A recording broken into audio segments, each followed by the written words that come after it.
Hello and welcome to Byju's IAS. Let's get started and look into our daily quiz. Let's look into the first question. Consider the following statements.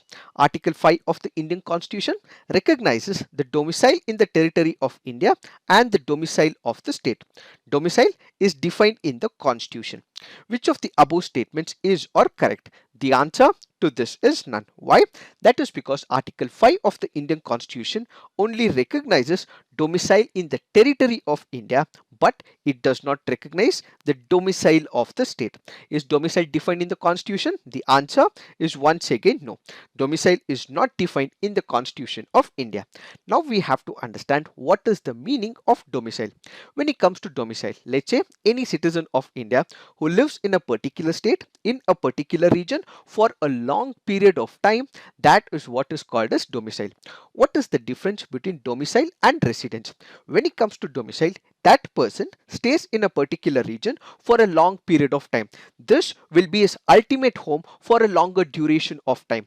But when it comes to residence, he might be going to another region for a shorter period. It can be tourism, it can be business, it can be work. So let's say, for example, I currently stay in Mumbai, or let's say I stay in Delhi. This is my penultimate home. Why? Because I have resided in this particular place for about 10 years or 15 years, and now if I am going to Bangalore, or if I am going to Chennai for my work, for my business trip, for a shorter period of time, for let's say 6 months or about 1 year or even 2 years as well, that is what is called as residence. So a domicile is a place where any person will live in that particular region for a longer period of time. A residence is where he lives for a shorter period of time. Now what we have to understand is in terms of citizenship. When it comes to citizenship, the Supreme Court of India, in the landmark judgment of Pradeep Jain versus the Union of India, has clearly asserted that when it comes to Article 5, there is only one domicile,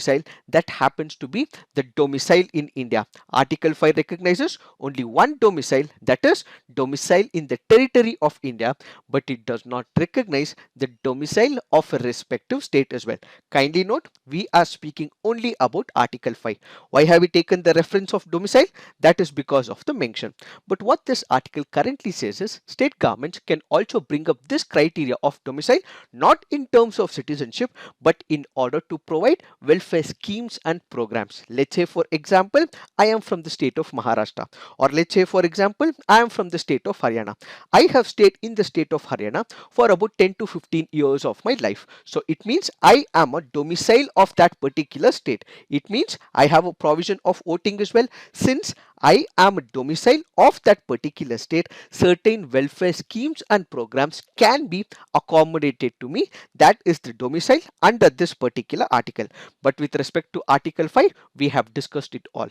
Now let's look into the next practice question. Which of the following statements is or correct? Pune Pact between Dr. B.R. Ambedkar and Mahatma Gandhi took place at Yerawada jail. Bal Gangadhar Tilak, who was charged for writing seditious editorials, was imprisoned at Yerawada jail in 1897. Damodar Chapeka was hanged at Yerawada prison in the year 1898. Which of the statements given here are correct? The answer to this is 1, 2 and 3.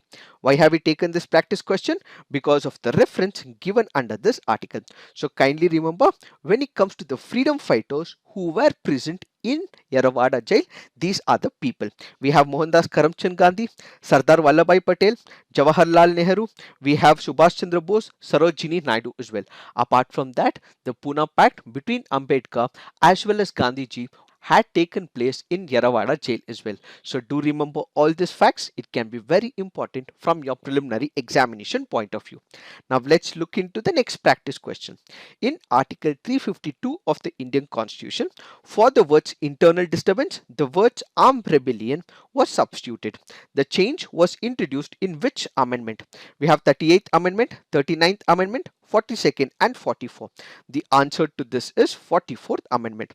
Why have we taken this practice question? Because of the reference given under this article. So kindly remember, we had the term called as internal disturbance, which was replaced by what is called as the armed rebellion. This was replaced in the Constitutional Amendment Act of 44. So the 44th Constitutional Amendment Act replaced the internal disturbance with armed rebellion. There was one of the important committees called as the Sarkaria Commission. This was supposed to look into the center-state relationship. They also introspected something about this internal disturbance. According to Sarkaria Commission, they said that the original intent of the constitutional makers was that internal disturbance had a very broad area. What was this broad area? The internal disturbance not only included the domestic violence, but it also included natural calamity as well. Let's say, for example, there is a flood, there is a cyclone, there is an earthquake or an epidemic. In all these cases, the government, whether it is the central government or it is the state government, they are again paralyzed as well. So the internal disturbance, according to Sarkaria Commission, not only meant that it was domestic violence, but it also meant natural calamity as well.